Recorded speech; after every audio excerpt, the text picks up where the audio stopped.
The first anniversary of this show on NTV is still fresh, and you are quite in time for the first episode of the New Year season. And we promise it's gonna be even more informative, more inspiring, and more interactive. And this is what we've lined up for you today.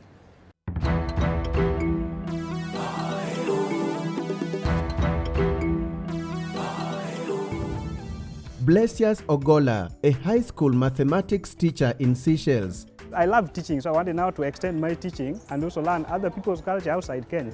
His story is amazing. I applied for so many countries. Ogola is also the leader of the Luo community in Seychelles, known as Nyikwaramogi. Nyikwaramogi provides membership even if you're not within Seychelles. Plus, just what is in the Kenya-UK nurses deal and who qualifies. We will speak to the Cabinet Secretary for Labour, Simon Chelugui, who is in London for final touches on the deal. He had applied for teaching opportunities abroad in vain. Australia, USA, Malawi, Rwanda, but he eventually got a chance in Seychelles. But how is it teaching away from your motherland? What are the benefits and challenges? Here is Blessius Ogola's story.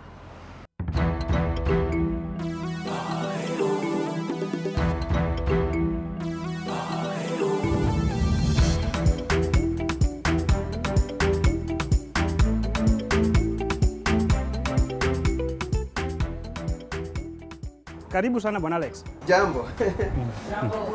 Oh, he's taught you some Kiswahili? It is a warm welcome as Blessius Ogola introduces me to his colleagues in staff room at Buvalo Secondary School in Seychelles. Who has been to Kenya before? Amanda, you've not?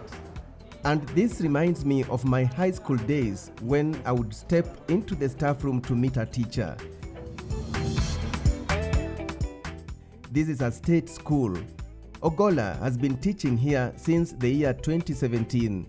I love teaching, so I wanted now to extend my teaching and also learn other people's culture outside Kenya. Yes, according to Ogola, one big benefit of teaching outside your country is exposure. For him, it is not just about greener pastures, but the chance to network, to gain life-changing skills or survival skills if you like, and to add that international touch to your CV. Ogola, who is an alumnus of Jaramogi Oginga Odinga University in Siaya County, says his dream came true after applying for teaching jobs in different countries several times, just by himself. Actually, I ended up here just through applying through the website. So I've been applying when I was in the university, before I finished my university, my last year of finishing. I've been applying, I applied for so many countries. I applied to Australia, I applied to Rwanda, I got also a chance to Malawi. So I just decided now to come here. I did not have a godfather, nobody was to push for me. It was just like it was just me. Yeah. When I got some other chances in other countries, and I didn't really know how they operate. You know, when you are in Kenya, sometimes we don't want to take risks. So I was like, Seychelles is just near here, so let me take a risk, go to Seychelles and see it. So first of all, I did an application. After doing an application, after some 1 month, my application was accepted. And then I was scheduled for a meeting. The Minister of Education of Seychelles scheduled for a meeting through Skype. I did an interview through Skype, and indeed, God helped me, and they picked me, and they even told me to come as soon as possible within a period of 1 week. And I landed here within a period of 1 week. That's how I came. What were the interview questions? What were they looking for? Actually, the most critical question Ministry of Education here is looking for is, have you ever taught IGCSE curriculum or an IB curriculum? Because majorly what is being offered in Seychelles Secondary School is IGCSE curriculum. So that was the major question and the key point that they wanted to know. Can you really teach an IGCSE curriculum?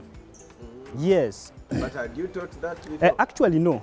But with my confidence and my personality, I knew that once I'd taught mathematics in Kenya, then I'd read from internet, IGCSE curriculum is just a simpler one, so it is modified one. So I didn't have any problem. So indeed, I told them I can teach it, and I did. I'm doing it well. Yeah. Yeah, I'm doing it well. K into K plus 2 plus 3, which is... Oh, I've lost.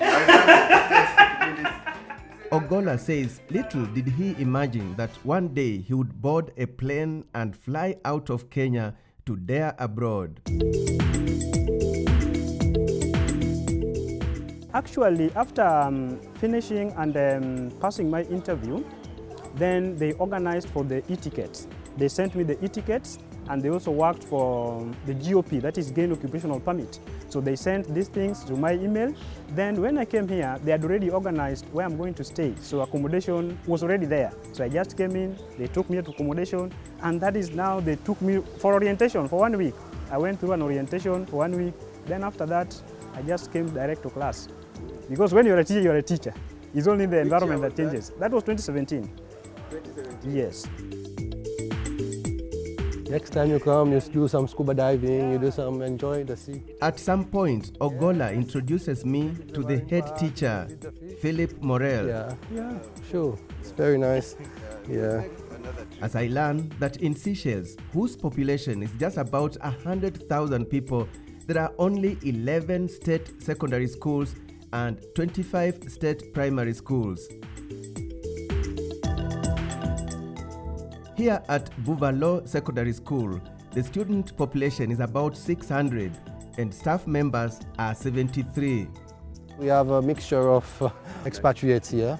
Yeah, we have Kenyan, Ugandans, Botswanians, Zambians, Malaysians, Indians, Sri Lankan, Malagasy, Seychelles obviously. So everybody, we just like, because Seychelles is a mixed culture and Buvalo is a simple example of where everybody can live together in harmony.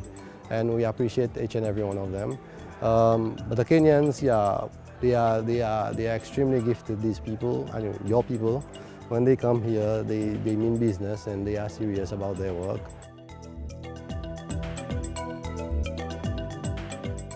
Head teacher, this is my 4th year as the head of the school. During my interaction with Ogola and the head teacher, I also learned that almost all teachers here have been vaccinated and teaching has been staggered as part of COVID-19 measures. At first it was really something brand new to everybody, so everybody was a bit scared of COVID-19.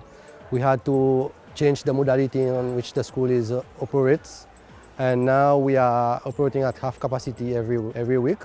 So one group of students is coming in 1 week, another group of students is coming the other week. Alternate week is like that, until gradually the COVID cases in the country starts reducing to a level whereby everybody can come together. But even teachers and staff, because COVID is everywhere, we have to adapt and just follow protocols and all the measures we need to take for us to reduce the risk of catching it. The last class ends at what time? At 2:30. Back to Ogola's journey, and the 33-year-old mathematics teacher reflects on his humble beginning in Magare village, Siaya County. He excelled in his Standard 8 exams at Mirando Ongalo Primary School in 2003. After scoring 323 out of 500, I was to join one of the best provincial schools in Kenya, that is Chanda High School. But I could not manage. I was coming from a very humble background, you know. Ogola settled for a cheaper school, Mirando Ongalo Secondary School, in 2004, but he dropped out of the school a year later for lack of school fees. So I went to Kitale. I started now doing welding. So I did welding for a couple of months. That was from 2. So you went back to school? Yes, I went back to school. Again? Mirando Ongalo Secondary School. Yeah. So I went back to school. So it was 3rd term. And I was just now staying with the principal in his house, in the school compound. So when eventually exam came, you passed? Yes, I did. In fact, I was the 2nd best. After missing school term 1, term 2, I was 2nd best. However, Ogola again did not meet the requirements to join a public university. In 2007, there was a computer error in Kenya. So I was degraded and we could not go to university with this, my friend. So then, from then, I said, now things are now not easy. So I now started doing some teaching. I went back to teach school where I was in primary as a P teacher. What grade did you get with the degraded one? I got a C+ with the degraded one. So by then, the one could not go direct to university. You could do a course, yes, like teaching, but that was could do a P1 teaching. Ogola would sit for Form 4 exams again in 2008. So I did late registration to do exams again for O level. and I missed campus with 1 point. It was quite sad in 2008 because the only way to go to campus was to get the job entry, so that now the government could sponsor me. It could subsidize my fee. So I got a B of 63, missing 1 point to go to university. So I could not join university. 2009 now I was just teaching in Mirando High School. I just taught there. In 2010, I went to try my luck again in Malindi. So I went to Malindi to do exams. And coincidentally, that year when I went to do exams in Malindi, the results were degraded, were cancelled. So all our results were cancelled. So I did not get results that 2010. Now the principal called me back that now what I want you to do, in 2011 that is, I want you now to register as a student and you are teaching at the same time. So I did exam when I was teaching and I'm a student. It's called Teacher Cum Student. Mirando Ngalo Secondary School. Yes. So you did exam again? Yes, I did exam again. That was 2011. In 2011, in my 4th attempt, I got a B+ and got a chance to go to university. And that's how I got job entry. I went to Jaramogi Oginga University. Yes. Jaramogi, studied what was the... When I went to Jaramogi, I enrolled to study education science. So I did mathematics and biology at Jaramogi. Yes. So when did you graduate? I graduated in 2017 May. So I joined in 2013 to 2016. Then 2016 we finished in December, so we graduated in 2017 May.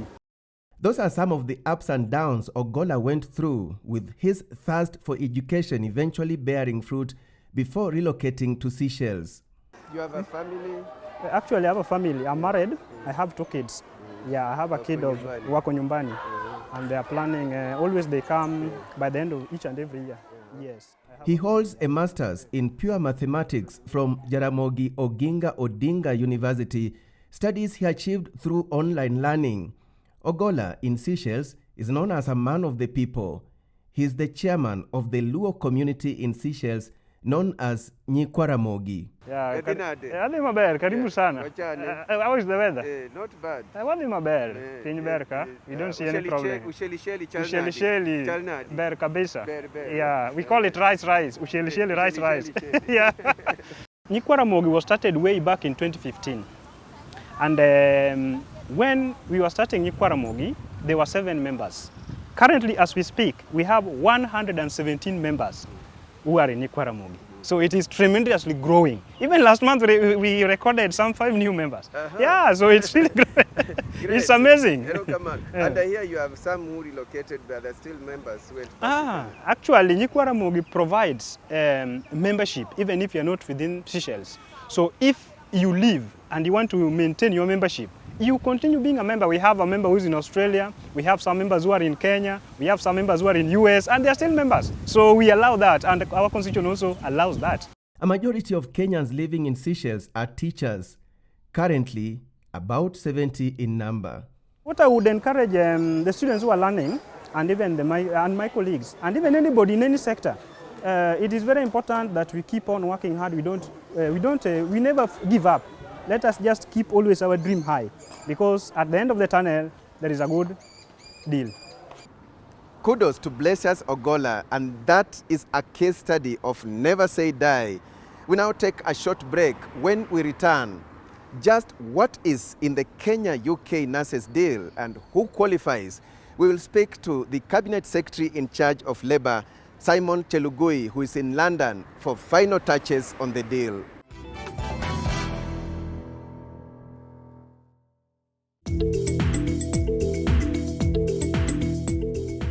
Welcome back. As we had promised, let's now highlight the details of the just concluded Kenya-UK nurses deal. A Kenyan delegation led by Cabinet Secretary for Labour Simon Chelugui has been in the UK to finalize negotiations with representatives of the UK National Health Service, NHS. The deal was initiated by the Kenya High Commission in London, motivated by the need to find work for thousands of qualified but unemployed nurses in Kenya and a deficit of 60,000 nurses in the UK National Health Service. The deal will see 30,000 Kenyan nurses get employed in the UK, according to the Cabinet Secretary. In July this year, the Ministry of Labour and Social Protection did accompany our president to who witnessed our bilateral labor agreement, which we signed between the United Kingdom and the Republic of Kenya. Mm-hmm. And our mission today, together with the Ministry of Health, Foreign Affairs and Labor, is to finalize on terms and conditions of this arrangement. So for me, I'm very excited and I'm very happy that what the president did launch in July is now coming to fruition. Our target is by this month of October, the first cohort of nurses will be leaving Nairobi for London. How many will be leaving exactly in the first cohort? Immediately we came back from London in July, Alex. We did advertise, the Ministry of Labor through National Employment Authority did advertise for expression of interest by those nurses who are trained, qualified, and certified. We received 3,229 in August. We did a joint ministerial vetting. We sent the list to the Ministry of Health. The Nursing Council of Kenya did participate actively to confirm the applicants were actually nurses. So they have finalized the vetting together with the Ministry of Labor. And I received, before I left Nairobi, 2,600 eligible nurses. After this vetting, we expect them to go through the next 3 steps. One is computer-based test, which is a specialized test by Nursing Council of UK.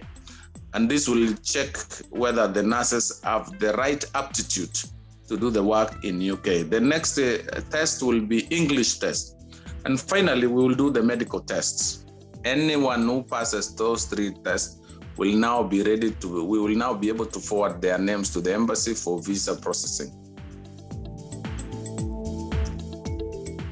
You said you are there to finalize the deal, to put final touches to the agreement. So what does that entail? What exactly have you achieved?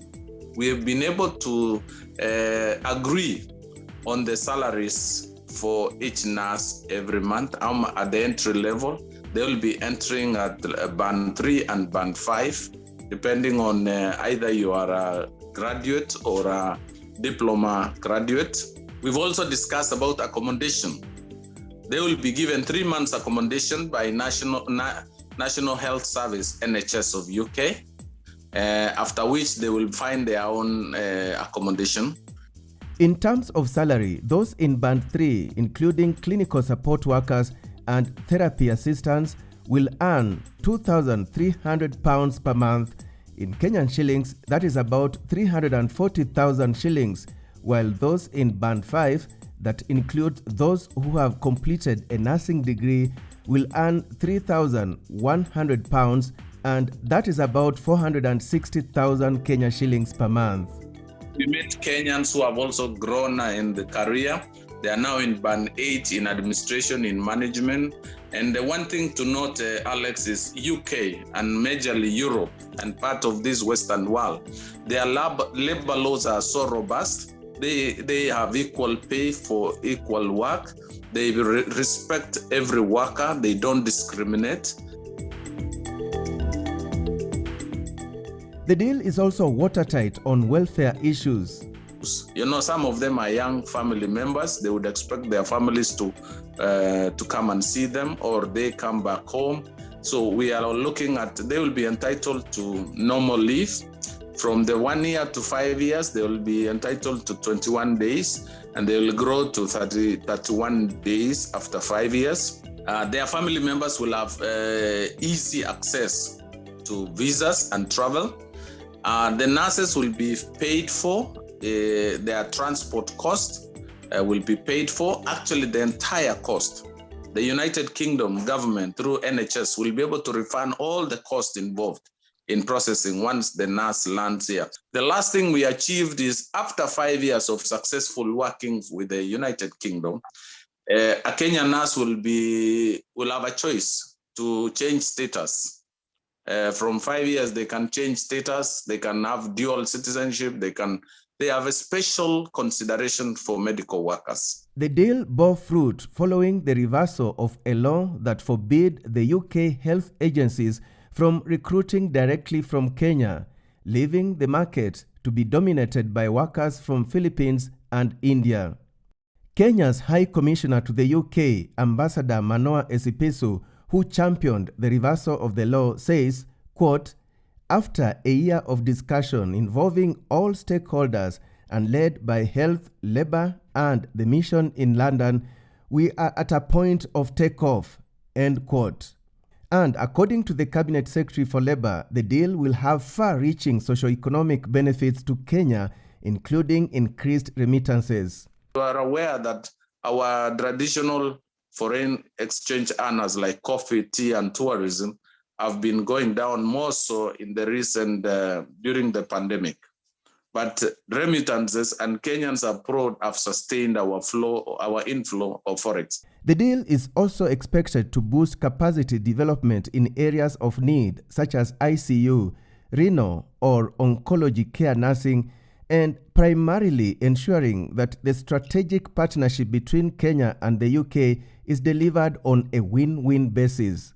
We made a big score on this one, and I believe we'll do more. Other than nurses and medical workers, they have other needs like heavy commercial vehicles, which is a big employer, and I know a number of Kenyan young people are in need of such jobs. Now we are talking of aviation, we are talking of hospitality, we are talking of engineering, we are talking of other skilled artisan workers. And this way, we will be able to address in a small way the social challenge we have in Kenya of unemployment. The CS was accompanied by Labour Principal Secretary Engineer Peter Tum, Health Principal Secretary Susan Mochache, the Director General of National Employment Authority Edith Okoki, and the CEO of the Nursing Council Edna Talam, among others.